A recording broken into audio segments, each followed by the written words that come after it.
Hello guys, இன்னைக்கு நாம பார்க்க போற படத்தோட பேரு டைஸ் இறை. வாங்க நம்ம சீக்கிரமாவே இந்த படத்தோட கதைக்குள்ள போயிடலாம். படத்தோட ஓப்பனிங்ல ஒரு கன்ஸ்ட்ரக்ஷன் நடக்குது. அங்க வேலை செய்யறவங்க எல்லாம் டீ குடிச்சுக்கிட்டு இருக்காங்க.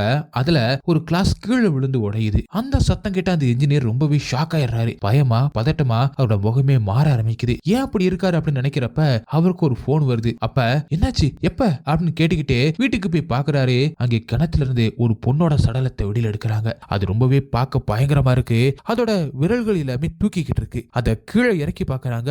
அப்பயும் இறங்கவே இல்ல. கண்ணெல்லாம் வெள்ளையா இருக்கு. பார்க்கவே ரொம்ப பயமா இருக்கு. அப்படியே அடுத்த சீன்ல படத்தோட ஹீரோவை காமிக்கிறாங்க. ஹீரோ ஒரு வீட்ல அவரோட ஃப்ரெண்ட்ஸ்களோட ட்ரிங்க்ஸ் பண்ணிக்கிட்டு ஒரு பொண்ணு கூட ரொமான்ஸ் பண்ணிக்கிட்டு இருக்க மாதிரி காமிக்கிறாங்க. எல்லா ஃப்ரெண்ட்ஸ் கிட்டையும் ஜாலியா பேசிக்கிட்டு இருக்காரு. அப்ப அவரோட ஃப்ரெண்ட்ஸ் ஒருத்தவர் வந்து கனி தெரியும்ல நம்மளோட ஸ்கூல் மட்டு அப்படி சொல்ல, ஆமா தெரியும் அப்படின்னு ஹீரோவும் சொல்ல, அதுக்கு அவரும் ஃப்ரெண்டு கனி இறந்துட்டா, அதுவும் சூசைட் 2 நாள் ஆகுதான் அப்படின்னு சொல்றான். அதை கேட்ட ஹீரோவும் ஷாக் ஆயிடுறான். எப்படி தெரியுமா என்னாச்சுன்னு தெரியுமா அப்படின்னு ஹீரோ கேட்க, அதுக்கு அவரோட ஃப்ரெண்டும் தெரியல, சூசைட் நோட் ஏதாவது இருக்கா அப்படின்னு ஹீரோ கேட்கிறாரு. அதுக்கு ஃப்ரெண்டும் அதெல்லாம் தெரியலடா, நம்ம நாளைக்கு போனோம், நாளைக்கு போலாமா அப்படின்னு கேட்க, அதுக்கு ஹீரோவும் பாப்போம் அப்படின்னு சொல்றான். அதுக்கப்புறம் ஹீரோவோ நைட் ஆக போகுது தூங்க போலாம் அப்படின்னு சொல்லிட்டு போய் படுக்க ஆரம்பிக்கிறாரு. ஆனா ஹீரோவுக்கு தூக்கமே வரல. எதையும் நினைச்சுக்கிட்டே இருக்காரு. காலையில விடியவும் ஆரம்பிக்குது. போன்ல ஒரு பொண்ணு கொடுக்குற போட்டோவெல்லாம் எடுத்து பாத்துக்கிட்டு இருக்காரு. அவங்க சேர்ந்து இருக்கிற போட்டோவே எடுத்து பாத்துக்கிட்டு இருக்காரு. அடுத்த சீன்ல இறந்து போன அந்த கனியோட வீட்டுக்கு ஹீரோவும் ஹீரோட ஃப்ரெண்ட்ஸும் போறாங்க. அங்க போயிட்டு அந்த பில்டிங் இன்ஜினியர் கிட்ட இன்ட்ரோ கொடுக்குறாங்க. அப்ப ஹீரோ நானும் ஆர்கிடெக்ட் தான் அப்படின்னு சொல்றான். அவரோட அப்பா சங்கர் அப்படின்னு சொல்றான். ரொம்பவே ஃபேமஸானவர் உங்க அப்பா ஆர்கிடெக்ட்ல, எனக்கு நல்லாவே தெரியும் அப்படின்னு அந்த இன்ஜினியர் சொல்றாரு. நீங்களாம் கனி கூட படிச்சவங்க அப்படின்னு கேக்குறாரு. அப்படி உள்ளேயும் கூட்டிட்டு போறாரு. அங்க போய் கனியோட போட்டோ, அவ யூஸ் பண்ண கிளிப்ஸ் திங்ஸ் எல்லாத்தையுமே ஹீரோ பாக்குறான். அப்புறம் மெதுவா அப்படியே கிரணங்க அப்படின்னு கேக்குறான். அவன் தான் கனியோட தம்பி போல. ஹீரோவும் கிரணை போய் பார்த்து, சாரி உன்னோட லாஸுக்கு அப்படி சொல்ல, சிகரெட் இருந்தா கொடுங்களேன் அப்படின்னு கேட்டு அவன் ஸ்மோக் பண்ணிக்கிட்டே, பரவாயில்ல எல்லாம் நேரம் தான் அப்படின்னு சொல்றான். என்னாச்சு ஏதாவது உனக்கு காரணம் தெரியுமா அப்படின்னு சொல்லிட்டு ஹீரோவும் கிரண் கிட்ட கேட்டுக்கிட்டு இருக்க, அதுக்கு கிரணோ, இல்ல நாங்க என்னைக்குமே அப்படி பேசிக்க மாட்டோம், நான் தான் அவளை அந்த கிணத்துல போய் பார்த்தேன், தூங்கி எந்திரிச்சதுமே அந்த கிணத்தை தான் தினமும் பார்ப்பேன், அதுதான் கொஞ்சம் எனக்கு பிரச்சனை, என்னால தூங்க முடியாதுன்னு நினைக்கிறேன், என்னால அவளோட முகத்தை பார்க்கவே முடியல அப்படின்னு சொல்றான். அப்படியே இறந்து போன கனியோட முகத்தை காமிக்கிறாங்க. இறந்து போன முகம் ரொம்பவே கொடூரமா, அவ கண்ணெல்லாம் வெள்ளையாவும் அவ வாயெல்லாம் கருப்பாவும் இருக்கு. அப்படியே கட் பண்ண அடுத்த சீன்ல ஹீரோ அவரோட வீட்டுக்கு திரும்பி போறாரு. அங்க வேலை செய்யற அம்மா, சாப்பிடுங்க சார் அப்படின்னு சொல்றாங்க. அதுக்கு ஹீரோவும் வேணாம் அப்படின்னு சொல்ல, அதுக்கு அந்த அம்மாவும், உங்க அம்மா போன் பண்ணாங்க, உங்களுக்கு போன் போகல அப்படின்னு சொன்னாங்க, நீங்க சைட்டுக்கு போயிருக்கீங்கன்னு சொல்லிட்டேங்க சார் அப்படின்னு சொல்றாங்க. அதுக்கு ஹீரோவும் சரி நான் பேசிக்கிறேன், நீங்க கிளம்புங்க அப்படின்னு சொல்லிட்டு அவரோட ரூமுக்கு போறாரு. ரூமுக்கு போயிட்டு பெட்டு மேல பார்த்தா கனியோட வீட்டுல பார்த்தா அந்த ஹேர் கிளிப்ஸ் இருக்கு. அத அப்படி ஷாக் ஆகி பார்த்துட்டு திரும்பியும் உள்ள எடுத்து வச்சிடறாரு. சரி தூங்கலாம் அப்படின்னு தூங்க ஆரம்பிக்கிறாரு. ஆனா ஏதோ ஒரு விதமான சத்தம் கேட்க ஆரம்பிக்குது. அதனால திரும்பி பாக்குறாரு. அங்க இருக்கிற கர்டன்ஸ் எல்லாத்தையுமே நகர்த்தி போய் பாக்குறாரு. ஆனா யாருமே இல்ல. அப்படியே திரும்பி பார்த்தா அவரோட ரூம் கதவு தானாவே ஓபன் ஆகுது. அதை பார்த்து கொஞ்சம் பயந்துதான் போறாரு. அப்படியே அங்க வந்து பார்த்தா சலங்க சத்தமா கேக்குது. திரும்பவும் கொஞ்சம் பயந்துகிட்டே அவரோட ரூமுக்கு போறாரு. அடுத்த சீன்ல அந்த இன்ஜினியர் அவரோட அம்மாவுக்கு மாத்திரை மருந்து எல்லாம் கொடுத்துக்கிட்டு இருக்காரு. அப்ப அவரோட அம்மாவும், உனக்கு இருமலா இருக்கே ஹாஸ்பிட்டல் போலையா அப்படின்னு சொல்ல, அதுக்கு அவரும், இல்ல சிமெண்ட் தூசினால வந்திருக்கோம் அப்படின்னு சொல்றாரு. அப்படின்னு அந்த வேலையை விட்டுட்டு வேற ஏதாவது வேலையை பார்க்கலாம்ல அப்படின்னு சொல்லிட்டு அவங்க அம்மா சொல்ல, அதுக்கு அவரும் என்ன வேலை பாக்குறது அப்படின்னு கேட்கிறாரு. அப்பாவோட வேலையை போய் ஏதாவது செய்யலாம்ல அப்படி சொல்றாங்க. அதுக்கு அந்த இன்ஜினியரும், அப்பா மாத்திரம் தானே பண்ணிக்கிட்டு இருந்தாரு, அதெல்லாம் பண்ணிட்டு உட்கார முடியுமா, ஏதாவது அப்பா கவர்மெண்ட் வேலை பண்ணியிருந்தா கூட நான் பென்ஷன் வாங்கிட்டு உட்கார்ந்துகிட்டு இருப்பேன் அப்படின்னு சொல்ல, அப்ப அந்த பொண்ணை பத்தி கேட்கறாங்க. உனக்கு ஏற்கனவே தோணுச்சுல அதை சொல்லிருக்கலாம்ல அப்படி சொல்றாங்க. அதாவது இறந்து போன கனியை பத்தி பேசுறாங்க போல. அதுக்கு அந்த இன்ஜினியரும், எனக்கு தோன்றதெல்லாம் நான் சொல்லியிருந்தா ஊர்ல என்ன நினைப்பாங்க அப்படின்னு சொல்றாரு. நான் கிளம்புறேன் அப்படி சொல்லிட்டு அங்கிருந்து கிளம்பவும் செய்யறாரு. அடுத்த சீன்ல ஹீரோ விளையாடிக்கிட்டு இருக்காரு. அப்ப அவரோட ஃப்ரெண்டும், கனி இறந்து 1 வாரம் ஆச்சு, என்னால இதை நம்பவே முடியல அப்படின்னு சொல்றாரு. அதுக்கு ஹீரோவும், எனக்கு ரொம்பவே பயமா இருக்கு, இதை பத்தி பேசாத, முடிஞ்சது முடிஞ்சு போச்சு அப்படின்னு ஹீரோ சொல்ல, அடுத்து கனியோட வீட்டுல கனியோட தம்பி சாப்பிட்டுக்கிட்டு இருக்கான். அப்ப அவங்க அப்பாவும் அம்மாவும், நம்ம என்ன தப்பு பண்ணோம், நம்ம பொண்ணுக்கு ஏன் இப்படி நடந்துச்சு அப்படின்னு பேசிக்கிறாங்க. அதுக்கு அவங்க அப்பாவும், நம்ம எல்லாம் தானே அவளுக்கு பண்ணோம் அப்படின்னு சொல்ல, ஆனா அவங்க அம்மா, இல்ல நம்ம எதுவுமே அவளுக்கு பண்ணல அப்படின்னு சொல்றாங்க. அதுக்கு அவங்க அப்பாவும், போனவ திரும்பியா வரப்போறா விடு அப்படின்னு சொல்ல, அவங்க அம்மா, இல்ல அவ எங்கேயும் போகல, இங்கதான் இருக்கா அப்படி சொல்றாங்க. அடுத்த சைடுல திரும்பியும் ஹீரோவோட வீட்டை காமிக்கிறாங்க. அங்க காத்துல இலையெல்லாம் ரொம்பவே வேகமா பறந்து போய்கிட்டு இருக்கு. ஹீரோ திரும்ப தூங்கிக்கிட்டு இருக்காரு. அப்ப வித்தியாசமான சத்தம் கேட்கவும் முழிச்சு பாக்குறாரு. அப்ப திரும்பவும் அவரோட ரூம் கதவு தானா திறக்குது. அவரோட பெட்லயும் ஏதோ ஒரு பொருள் இருக்க மாதிரி அவர் பாக்குறாரு. அதனால இந்த முறை ரொம்பவே பயந்து போயிட்டு அந்த ரூம்ல இருந்து அப்படியே வெளியில வந்து அதை லாக் பண்ணிடுறாரு. அந்த ரூமோட கதவுல காதை வச்சு கேக்குறப்ப ஏதோ ரொம்பவே பயங்கரமான ஒரு சத்தம் கேக்குது. அதனால விடிய விடிய அங்கேயே நின்று அந்த மாடி படிக்கட்டியே பாத்துக்கிட்டு இருக்காரு. விடிஞ்சே போயிடுச்சு. ஆனா அந்த மாடி படிக்கட்டு இப்ப கனியோட வீட்டு மாடி படிக்கட்டு மாதிரி ஹீரோக்கு தோணுது. அந்த இறந்த கனியோட முகம் திடீர்னு கத்துற மாதிரி எல்லாம் அவனுக்கு தோன்ற மாதிரி இருக்கு. அடுத்த நாள் திரும்பவும் ஒரு ராத்திரியில ஹீரோ கிச்சன்ல நிக்கிறாரு. அப்ப ஏதோ ஒரு பொருள் வந்து விழுகுது. அதை எடுக்கலாம் அப்படின்னு போறப்ப அவரோட தலையை ஏதோ ஒண்ணு வந்து தொடர மாதிரி இருக்கு. அவர் ரொம்பவே பயந்து கத்த, அதனால அது ஹீரோவை போட்டு பயங்கரமா அடிக்கிறதா அவர் நினைக்கிறாரு. அவரோட கண்ணெல்லாம் அடிச்சு அதே மாதிரி கழுத்தை நெரிச்சு கொலை பண்ற அளவுக்கு அது பண்ணுது. அவரோட கையை கடிக்கவும் செய்யுது. அவன் வலிதாங்க முடியாம கத்துறான். அப்படியே ஹீரோ மாடிப்படியில ஏறி போலாம் அப்படின்னு பாக்குறப்ப மாடிப்படியில இருந்து இழுத்து அவரை ரொம்பவே அடிக்க ஆரம்பிக்குது. அங்கேயே மயங்கி போயிடுறாரு ஹீரோ. அடுத்த நாள் காலையில அந்த வீட்டு வேலைக்காரங்களும் செக்யூரிட்டியும் வந்து அவரை எழுப்பி உட்கார வச்சு, என்னாச்சு சார், மூக்குல ரத்தம் வருது அப்படின்னு சொல்றாங்க. உங்களுக்கு இந்த மாதிரி ஆச்சு அப்படின்னு சொல்லிட்டு உங்க அப்பாவுக்கு போன் பண்ணி சொன்னோம் அப்படின்னு சொல்றாங்க. உடனே அங்க இருந்து ஹீரோட அப்பாவும் போன் பண்ணி ஹீரோ கிட்ட என்ன நடக்குது இங்க, ஏன் ஆபீஸ் கூட போறதில்ல அப்படின்னு திட்டுறாரு. அடுத்த சீன்ல ஹீரோ போன் எடுத்து பாக்குறாரு. அதுல கனியும் ஹீரோ இருக்காங்க. அதுல கனி ஹீரோட தலைமுடியை பிடிச்சு விளையாண்டுகிட்டு இருக்காங்க.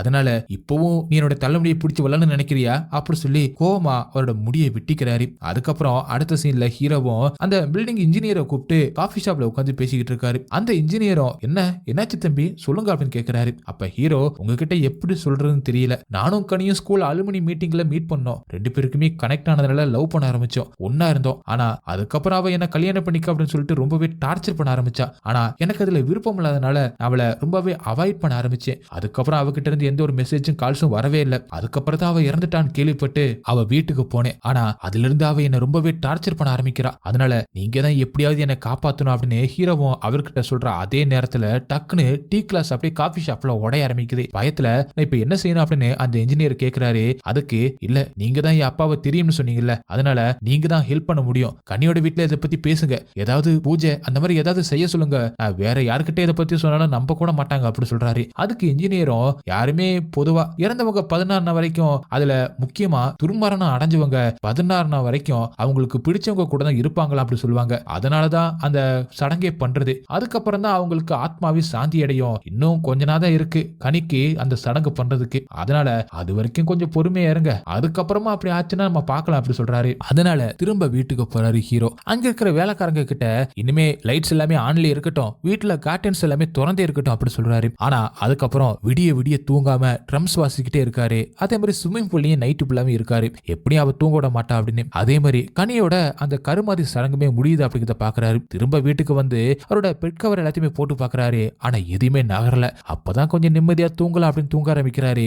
அடுத்த நாள் கனியோட தம்பி கிரண் அவனோட வீட்டுக்கு வரான். அப்ப ஹீரோ பார்ட்டி பண்ணிக்கிட்டு இருக்காரு. அப்ப ஹீரோவும் கிரணை கூப்பிட்டு, உனக்கு ஓகே தானே அப்படின்னு கேட்டுட்டு, இப்ப என்ன பண்ற, ஏதாவது ஹெல்ப் வேணும்னா கேட்க சொன்னேன்ல, உனக்கு ஏதாவது வேணுமா என்னன்னு சொல்லு அப்படி சொல்லி கொஞ்சம் பணத்தை எடுத்து கிரண் கிட்ட கொடுக்குறாரு. ஆனா அவன் அதை வாங்கல. ரொம்பவே கோவப்பட்டு அழுதுகிட்டு இருக்கான். அதை பார்த்த ஹீரோ, சரி ஓகே விடு, கூல் கூல் அப்படி சொல்லி நல்லா அழுது முடி அப்படின்னு சொல்றாரு. அவனும் ரொம்பவே அழுதுகிட்டே இருக்கான். அப்ப திரும்பியுமே ட்ரிங்க்ஸ் பண்ண அப்படி சொல்லிட்டு ஹீரோவும் சொல்லிட்டு இங்க ஊத்திக்கிட்டு இருக்க. அப்ப திரும்பவும் கனியோட சலங்க சத்தம் கேட்க ஆரம்பிக்குது. அதனால அப்படியே திரும்பி கிரணை பாக்குறாரு. ஆனா ஏதோ ஒண்ணு கிரணோட சட்டையை அப்படியே தூக்கி அந்த மாடியில இருந்து கீழே விட வைக்கிறப்ப அதை ஹீரோ பாத்துறாரு. ஹீரோவும் தடுக்கலாம் அப்படின்னு போறப்ப ஆனா முடியல. கீழே விட வச்சு 2 காலும் அப்படியே தானாவே உடையுது. கழுத்துல இருந்து ரத்தம் வருது. அடுத்த சீன்ல ஹாஸ்பிட்டல்ல கிரண் இருக்கான். அங்கே வந்து அந்த என்ஜினியரும், ஏன் இப்படிலாம் பண்றீங்க, அவனை கூப்பிட்டு வச்சு அவனை குடிக்க வச்சு மாடிந்து விழுந்துட்டா அப்படின்னு போலீஸ் சொல்றாங்க, நீங்களா பெரிய எடுத்து பசங்க அப்படின்னு சொல்றாரு. இல்ல நான் நடந்தது என்னன்னு சொல்றேன் அப்படின்னு ஹீரோவும் எவ்வளவு சொல்ல முயற்சி பண்றாரு. ஆனா அதை அவர் கேட்காம போயிடுறாரு. அடுத்து திரும்ப அந்த ஹேர் கிளிப்பை வச்சுக்கிட்டு அவ உட்கார்ந்துகிட்டு இருக்கப்ப அந்த ஹேர் கிளிப்பை ஹீரோவும் ஓபன் பண்ணி க்ளோஸ் பண்ணிக்கிட்டு இருக்காரு. அப்ப அதே மாதிரி லைட் எரிஞ்சு எரிஞ்சு ஆன் ஆகுது. அதுக்கப்புறம் வீட்டுல இருக்கிற எல்லா லைட்டுமே ஆஃப் ஆயிடுது. ஒரு கட்டத்துல ரொம்பவே பயந்து போற ஹீரோ போன்ல இருக்கிற அந்த டார்ச் லைட்டை எடுத்துக்கிட்டு அப்படியே ஒவ்வொரு ரூமா போய் பாக்குறாரு. அவளோட சத்தமும் கேட்க ஆரம்பிக்குது. ரொம்பவே பதட்டமா மாடிப்படி கீழேயும் போய் பாக்குறாரு. சுத்தி முத்தியும் பாக்குறாரு. கிச்சனுக்கு போறாரு. அங்க இருக்கிற பிளேட்ஸ் எல்லாமே தானாவே விழுகுது. அதனால நல்லா பாய்ந்து போயிட்டு அப்படியே வெளியில வர திரும்பவும் சைடுல பாக்குறாரு. மாடி படிக்கிட்டு தலை இல்லாத ஒரு ஆண் உருவம் நிக்கிறத பாக்குறாரு. அப்படியே ரொம்பவே அதிர்ச்சி ஆயிடுறாரு ஹீரோ. அடுத்த சீன்ல அந்த இன்ஜினியர் இப்ப ஹீரோவோட வீட்டுக்கு வராரு. அன்னைக்கு என்ன நடந்துச்சுன்னு சொல்லுங்க, கிரண் இங்க தானே வந்தான், என்னாச்சு அப்படின்னு கேக்குறாரு. அப்ப ஹீரோ சொல்றாரு, என் கூட இருக்கிறது கனியே கிடையாது, யாரோ ஒரு ஆம்பளை பேய் மாதிரி இருக்கு அப்படி சொல்றாரு. யாருன்னே தெரியல அப்படின்னு ஹீரோ சொல்ல, அப்ப இன்ஜினியரிங் கேக்குறாரு, உங்க சொந்தக்காரங்களை யாராவது இப்ப ரீசெண்டா இறந்து போனாங்களா, நீங்க யாரோட இறுதி சடங்காவது போனீங்களா, இல்ல இந்த வீட்டுல யாராவது இறந்திருக்காங்களா அப்படின்னு எல்லா விவரத்தையும் கேக்குறாரு. இவரும், நான் எங்கேயுமே போல, இது நாங்க கட்டின வீடு தான், நான் கடைசியா போனது கனியோட இறப்புக்கு தான் அப்படின்னு சொல்றாரு. கனி வீட்டுல ஏதாவது பாத்தீங்களா அப்படின்னு இன்ஜினியரிங் கேட்க, ஆமா அவ வீட்டுக்கு போனப்ப அவளோட ஹேர் கிளிப் மட்டும் நான் எடுத்துட்டு வந்தேன் அப்படி சொல்றாரு. அதுக்கு இன்ஜினியரும் இறந்தவங்களை பாத்தீங்கன்னா அவங்களுக்கு பிடிச்ச பொருளை எப்போதுமே வாழ்ந்துகிட்டு இருப்பாங்க அப்படி சொல்லுவாங்க. ஒண்ணு இறந்தவங்க பொருள் மேல ஆசைப்படுறதுனால உங்களை கூட பின்தொடரலாம், அந்த பொருள் மேல வேற யாராவது கூட ஆசைப்பட்டிருப்பாங்க அப்படி சொல்றாங்க. நீங்க அந்த பொருள் எடுக்கிறத யாராவது பார்த்திருந்தா கூட உங்களை பின்தொடரலாம் அப்படி சொல்றாரு. அதனால திரும்பவும் கனியோட வீட்டுக்கே இன்ஜினியர் ஹீரோவை கூட்டிட்டு போறாரு. ஹீரோ அங்கே போய் எடுத்த ஹேர் கிளிப்பை வைக்கிறாரு. திரும்ப கனி ஒரு பரதநாட்டிய டான்ஸரா இருக்கிறதுனால அங்கே ஒரே ஒரு சலங்கை மட்டும் தான் இருக்கு அப்படிங்கிறதையும் பாக்குறாங்க. அதனால ஒரு சலங்கை இங்க இல்லவே இல்லை அப்படிங்கறதையும் அந்த இன்ஜினியர் சொல்றாரு. இன்னொரு சலங்கைய வேற யாராவது கூட எடுத்திருக்கலாம் அப்படின்னு சொல்றாரு. அவ வாழ்க்கையில வேற யாராவது கூட இருந்திருக்கலாம், அவங்க கூட எடுத்துட்டு போயிருக்கலாம், அது அவளுக்கு பொறாமையா கூட இருந்திருக்கலாம், இல்ல காதலா கூட இருந்திருக்கலாம் அப்படின்னு இன்ஜினியர் சொல்றாரு. அதுக்கு ஹீரோ எனக்கு தெரிஞ்சு கனிக்கு அப்படி இருந்திருக்க வாய்ப்பே இல்லை அப்படின்னு சொல்ல உங்களுக்கு தெரியாம கூட இருந்திருக்கலாம் அப்படின்னு அந்த இன்ஜினியர் சொல்லிட்டு அவர் வீட்டுல வேலை செய்றவங்க கிட்ட கேட்கலாம் அப்படின்னு போறாரு. பக்கத்து வீட்டுல தான் எல்சமா அப்படிங்கிறவங்க இருக்காங்க, அவங்க கிட்ட போய் கேட்டா தெரியும் அப்படி சொல்றாரு. அதனால அவங்க கிட்ட போயிட்டு கனி எப்படிப்பட்ட கேரக்டர், ஏதாவது பையன் கூட பழக்கம் இருந்துச்சா அப்படின்னு கேக்குறாங்க. அதுக்கு எல்சமாவும் அப்பெல்லாம் இல்லைங்க, நல்ல பொண்ணுங்க அப்படின்னு சொல்றாங்க. இப்ப என்ன பண்றது அப்படின்னு தெரியாம ரெண்டு பேருமே குழப்பமாகறாங்க. ஆனா ஹீரோ இது எப்படியாவது முடிச்சாகணும் அப்படி சொல்றாரு. எங்க கொஞ்ச நாள் அந்த வீட்டுல இருக்காதீங்க அப்படிங்கிற மாதிரி இன்ஜினியரும் ஹீரோ கிட்ட சொல்லி அனுப்பி வைக்க ஹீரோவும் வீட்டுக்கு போகாம ட்ரெஸ் எடுத்துக்கிட்டு ஃப்ரெண்டோட வீட்டுக்கு போயிடுறாரு. அடுத்த சீன்ல அந்த இன்ஜினியர் அவரோட வீட்டுல அவரோட டைனிங் டேபிள்ல உட்கார்ந்துகிட்டு இருக்காரு. அப்ப திடீர்னு இன்னொரு சேர் தானாவே இழுத்துட்டு போய் உட்கார்ற மாதிரி தெரியுது. அவர் அதை பார்த்து ரொம்பவே பயந்து போயிடுறாரு. உடனே சாமி ரூமுக்கு போயிட்டு விளக்கேற்றி பூஜை பண்ணவும் ஆரம்பிக்கிறாரு. அதனால அதை இங்க உள்ள வர முடியாம வெளியிலயும் போயிடுது. வெளியில வந்து பார்த்துட்டு அது இல்லைன்னு தெரிஞ்சதுக்கு அப்பதான் நிம்மதி ஆகிறாரு. அடுத்த சீன்ல கனியோட ஃப்ரெண்ட் கிட்ட போய் கேட்கலாம் அப்படின்னு சொல்லிட்டு போறாங்க. இந்த மாதிரி டான்ஸ் கிளாஸுக்கு யாராவது கனியை பக்கம் வந்திருக்காங்களா, யாருக்கிட்டையாவது கனி பேசியிருக்கலாம் அப்படின்னு கேட்க அதுக்கு இல்லைன்னு அவரோட ஃப்ரெண்ட்ஸ் சொல்றாங்க. அதுக்கப்புறம் கொஞ்ச நேரம் யோசிச்சுட்டு நாங்க ஒரு நாள் டான்ஸ் கிளாஸ் முடிச்சுட்டு வரப்ப மழை பெய்யுது அப்படின்னு சொல்லிட்டு ஒரு ஜெராக்ஸ் கடையில நின்னோம். அங்கே ஒரு பையன் மட்டும் கனியை வந்து ஃபாலோ பண்ணிக்கிட்டே இருந்தான், ஆனா கொஞ்ச நாளுக்கு அப்புறம் வரல அப்படின்னு சொல்றாங்க. அதனால ஜெராக்ஸ் கடையில போய் விசாரிக்கலாம் அப்படின்னு போறாங்க.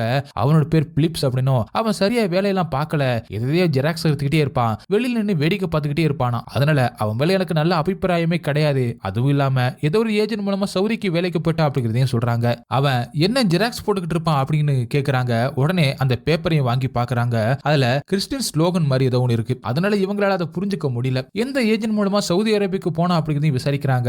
அப்பதான் அந்த இன்ஜினியருக்கு ஞாபகம் வருது, அந்த எல்சமாவோட பையன் மனுவும் சவுதியில தான் வேலை செய்யறா அப்படின்னும் அதே ஏஜென்ட் மூலமா தான் போயிருக்கான் அப்படின்னு சொல்லிட்டு அந்த ஏஜென்டோட நம்பரை வாங்கலாம் அப்படின்னு போறாங்க. அதுக்கு அவங்களும் ஏஜென்ட் போன் நம்பர்லாம் என்கிட்ட இல்லப்பா அப்படின்னு சொல்லவும் உங்க பையனோட போன் நம்பர் கொடுங்க அப்படின்னு கேட்க அவன் டெய்லி ஒரே நம்பர்ல இருந்து கூப்பிட மாட்டான்ப்பா அப்படின்னு சொல்லி ஏஜென்டோட நம்பர் தேடுறாங்க. அதே சமயத்துல சர்ச்சுக்கு போன ப்ரொஃபஸரும் அந்த கிறிஸ்டியன் ஸ்லோகத்தை பத்தி கேட்கிறாரு. அதே மாதிரி பிலிப்ஸை பத்தி விசாரிக்கிறாரு. அப்ப அங்க இருக்கிற ஃபாதர் பிலிப்ஸ் ரொம்பவே நல்ல பையன், அவன் இருக்கிற எல்லா புக்ஸுமே படிச்சுக்கிட்டே இருப்பான். அதே மாதிரி இது கூட அவன் நிறைய புக்கை படிச்சதுனால எழுதி இருக்கிற ஒரு ஸ்லோகன் மாதிரி தான் இருக்கு, இதுவும் இல்லாம இது இன்டர்நெட்லயே கிடைக்குமே அப்படிங்கிற மாதிரி அந்த ஃபாதர் சொல்றாரு. அதே மாதிரி கடைசி பேஜ்ல டைஸ் இறை அப்படின்னு எழுதி இருக்கான், அது திருப்பு கொடுக்க வேண்டிய நாள் அப்படிங்கிறது அதுக்கு அர்த்தம் அப்படின்னு அந்த ஃபாதர் சொல்றாரு. பிலிப்ஸோட போட்டோவை காமிக்க முடியுமா அப்படின்னு கேட்க அதனால அவர் ஒரு போட்டோவை காமிக்கிறாரு. அந்த போட்டோவை பார்த்து அப்படி ஷாக் ஆயிடுறாரு அந்த இன்ஜினியர். அதே சமயத்துல இங்க இருக்கிற ஹீரோவும் அந்த எல்சமா வீட்டுல போய் சீல்ட் எல்லாம் நிறைய இருக்கிறத பார்த்து இதெல்லாம் யார் வாங்கினது அப்படின்னு கேட்க என்னோட பையன் தான் அப்படின்னு சொல்றாங்க. அதுல பேரை பார்த்தா பிலிப்ஸ் அப்படின்னு போட்டிருக்கு. அப்ப அவருமே ரொம்பவே அதிர்ச்சி ஆகுறாரு. அப்ப அந்த அம்மா கிட்ட உங்க பையனுக்கு இன்னொரு நேம் பிலிப்ஸ் அப்படின்னு இருக்கா அப்படின்னு கேட்க அவங்களும் ஆமான்னு சொல்றாங்க. அதே மாதிரி அந்த அம்மாவும் ஏஜென்டோட நம்பரை தேடிக்கிட்டு இருக்கும் போதே அந்த ரூமை திறந்து பாக்குறாரு. பார்த்தா அங்க பிலிப்ஸ் இறந்து போன சடல இருக்கு. அதை பார்த்து பயந்து போயிடுறாரு. அவன் காலில் இருந்த சலங்கையும் அந்த ரூமை சுத்தியும் அந்த கிறிஸ்டியன் ஸ்லோகமோ எல்லாமே எழுதி இருக்கு. அதே மாதிரி அங்க கனியோட வளையல் அப்படின்னு கனியோட பொருட்கள் நிறைய சுத்தி இருக்கு. அதை பார்த்து ரொம்பவே அதிர்ச்சி ஆயிடுறாரு. ஹீரோ ஒளிஞ்சு நின்று பாத்துக்கிறத பார்த்த எல்சமா ஒரு கட்டை எடுத்து ஹீரோவோட தலையில அடிச்சிடுறாங்க. அதனால ஹீரோவும் மயக்கமாயிடுறாரு. அப்ப அந்த அம்மா அவங்களே புலம்பிக்கிட்டு இருக்காங்க, என்னோட பையன் இறந்து போறதுக்கு முன்னாடி அவனுக்கு ஒரே ஒரு ஆசை தான் இருந்துச்சு, அவனுக்கு கனியை ரொம்பவே பிடிக்கும், ஆனா இவனுக்கு கேன்சர் இருந்துச்சு அப்படின்னு தெரிஞ்சுக்கிட்டதுனால கனிகிட்ட அவன் கடைசி வரை அவன் விரும்பினதை அவன் சொல்லவே இல்லை. அவன் மரணத்தோட கடைசி விளிம்புக்கு கூட போயிட்டான். அந்த மூச்சு திணறதோடைய கனியோட முகமோ அவனோட சேர்ந்து மறைய ஆரம்பிச்சிச்சு. அதனாலதான் கனியோட வீட்டுல இருந்து அவளோட போட்டோ, அவ யூஸ் பண்ண பொருள் எல்லாமே நான் எடுத்துட்டு வந்து கொடுக்க ஆரம்பிச்சேன் அப்படின்னு அவங்க அம்மாவும் சொல்லிக்கிட்டு இருக்காங்க. நடுவுல பிலிப்ஸோட அழுகுன உடம்பு மேல எறும்பு புழு வைக்கிறத காமிக்கிறாங்க. அதே மாதிரி கர்த்தர் ஒரு நாள் இறந்தவங்களை கூப்பிட்டுக்காரு அப்படின்னு இருக்கு. ஆனா என்னோட பையனுக்கு அவ இங்கே இருக்குன்னு தான் அவனுக்கு ஆசை. நான் யார் கூப்பிட்டாலும் எங்கேயுமே போக மாட்டேன், அவனோட கடைசி ஆசையை நான் நிறைவேற்றி ஆகணும், அவனை எங்கேயுமே நான் விட்டு கொடுக்க மாட்டேன், அனுப்ப மாட்டேன், அது கடவுளே வந்து கூப்பிட்டாலும் சரி அப்படின்னு சொல்லிக்கிட்டு இருக்காங்க. திரும்ப ஹீரோ மயக்கத்திலிருந்து தெளிய ஆரம்பிக்கிறாரு. அதனால திரும்பவும் ஓங்கி அடிக்கிறாங்க. அந்த இன்ஜினியர் எல்லா உண்மையை தெரிஞ்சுக்கிட்டு அங்க வராரு. அங்க எல்சமா குடிய வெட்டுறத பார்த்துட்டு அது ஹீரோக்காக தான் அப்படிங்கிறத புரிஞ்சுக்கிறாரு. மெதுவா உள்ள வந்து ஹீரோவை எழுப்புறாரு. ஹீரோவை எந்திரிச்சு பிலிப்ஸோட உடம்ப பாருங்க, அவனோட சடலத்தை அப்படின்னு காமிக்கிறான். அந்த சலங்கையும் அவனோட கால்ல கட்டப்பட்டிருக்கு. அதனால அதுதான் அவனை ஆக்கிரமிச்சிருக்கு அப்படின்னும் அதை கலட்டி ஆகணும் அப்படின்னு ட்ரை பண்றாங்க. கலட்டவே முடியல, வெட்டியே எடுக்கலாம் அப்படின்னு பாக்குறாங்க. ஆனா அதுக்குள்ளோட அம்மா அங்கே வந்து ஹீரோவை பயங்கரமா அடிக்க அந்த கோடாரியை வச்சு ஹீரோவை கொல்லவும் பாக்குறாங்க. அவங்க அம்மாவை ஹீரோவும் தள்ளி விட்டுறாரு. உள்ள அந்த இன்ஜினியர் மட்டும் பிலிப்ஸோட பாடியோட மாட்டிக்கிறாரு. அந்த கதவை அப்படி சாத்திருது. அப்ப பிலிப்ஸோட சடலம் மெல்ல மெல்ல எந்திரிக்க ஆரம்பிக்குது. அதை பார்த்து ரொம்பவே பயந்து போய் மயங்கியே விழுந்துறாரு இன்ஜினியர். எங்க ஹீரோ தப்பிச்சு உள்ள வந்து அவரை காப்பாத்தல அப்படின்னு வந்து எழுப்பி எழுப்பி பாக்குறாரு. அதே மாதிரி அவனோட கால இருக்கிற அந்த சலங்கையை வெட்டி எடுக்கலாம் அப்படின்னு முயற்சிச்சு ரொம்பவே கஷ்டப்பட்டு வெட்டி எடுக்கிறாரு. அந்த வெட்டி எடுத்து வந்த சலங்கையை காலோட பெட்ரோல் ஊத்தி எரிக்கிறாரு. அப்பதான் அந்த ஆவி அதுல இருந்து வெளியில போற மாதிரி காமிக்கிறாங்க. அதே மாதிரி பிலிப்ஸோட ரூம் ஃபுல்லாவே பத்தி எரிய ஆரம்பிக்குது. அதுல அவ எழுதி இருக்கிற வசனங்கள், கனியோட பொருட்கள் எல்லாமே எரிஞ்சு சாம்பல் ஆகுது. எல்சமாவையும் திரும்ப கூட்டுக்கிட்டு வீட்டை விட்டு வெளியில வந்துடுறாங்க. கொஞ்ச நாளைக்கு அப்புறமா இன்ஜினியரை தேடி ஒருத்தர் அவரோட கன்ஸ்ட்ரக்ஷனுக்கு வராரு. இந்த மாதிரியோட ஃப்ரெண்டு வீட்டுல ரொம்பவே பிரச்சனையா இருக்கு, அந்த வீட்டை விற்கவும் முடியல, வாடகைக்கு விடவும் முடியல, நீங்க என்னன்னு வந்து கொஞ்சம் ஹெல்ப் பண்ணுங்களே, உங்க அப்பாவோட வேலையை இப்ப நீங்க தான் செய்றீங்கன்னு கேள்விப்பட்டேன் அப்படின்னு சொல்றாரு. அதாவது இன்ஜினியரோட அப்பா பேய் ஓட்டுற வேலையை தான் பார்த்திருப்பாரு போல. அதுக்கு இன்ஜினியரும் கண்டிப்பா பண்ணித்தரேன் அப்படின்னு அனுப்பி வைக்கிறாரு. அங்கே வர ஹீரோ, நான் நாளைக்கு யூஎஸ் கிளம்புறேன், அதனாலதான் உங்களை பார்த்து சொல்லிட்டு போலாம் வந்து அப்படின்னு சொல்லிட்டு இன்ஜினியர் கிட்ட சொல்றாரு. அப்படி இன்ஜினியரும் பார்த்து போயிட்டு வாங்க அப்படின்னு சொல்றாரு. ஹீரோவும் அதுக்கு நீங்க எனக்கு பண்ணது மிகப்பெரிய உதவி அப்படின்னு சொல்றாரு. இன்ஜினியரும் அப்பாவை கேட்டதா சொல்லுங்க அப்படின்னு சொல்லி அனுப்பி வைக்க, கண்டிப்பா நான் சொல்றேன் அப்படின்னு சொல்லிட்டு அங்கிருந்து கிளம்பி வீட்டுக்கு போறாரு நைட் டைம்ல. அதுக்கப்புறம் ஏர்போர்ட் போறதுக்காக அவரோட திங்ஸ் எல்லாத்தையுமே பேக் பண்ணிக்கிட்டு இருக்க அவங்க அப்பா போன் பண்றாரு. அவ்வளவுதான்ப்பா, ரெடி ஆயிட்டேன், கீழே டிரைவர் வெயிட் பண்ணிக்கிட்டு இருக்காரு அப்படின்னு சொல்லிக்கிட்டு இருக்காரு. அப்ப திரும்ப அந்த சலங்க சத்தம் கேட்க ஆரம்பிக்குது. அதை பார்த்து அப்படியே ஷாக் ஆயிடுறாரு. அப்படியே பெட்ல திரும்பி பார்த்தா அந்த ஹேர் பின் அப்படியே இருக்கு. ரொம்பவே அதிர்ச்சியா பதட்டமாக ஆரம்பிக்கிறாரு.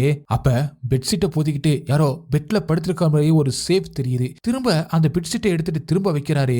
யாரோ உட்கார்ந்துகிட்டு இருக்க மாதிரி தெரியுது. திரும்ப இழுக்கும் போது ரோஹன் அப்படின்னு ஒரு பொண்ணோட குரல் கேட்க அதை பார்த்து ரொம்பவே ஷாக் ஆயிடுறாரு. அப்படியே படமும் முடியுது. ஓகே காய்ஸ், படம் உங்களுக்கு எந்த அளவுக்கு பிடிச்சிருந்துச்சு அப்படிங்கிறத கமெண்ட்ல சொல்லுங்க. உங்களுக்கு இந்த வீடியோ பிடிச்சிருந்துச்சுன்னா உடனே ஒரு லைக்கை தட்டி விட்டுட்டு மறந்துடாம உங்க ஃப்ரெண்ட்ஸுக்கு ஷேர் பண்ணுங்க. அப்படி நம்ம சேனலை சப்ஸ்கிரைப் பண்ண மறந்துடாதீங்க. நெக்ஸ்ட் வீடியோல மீட் பண்ணலாம். By guys.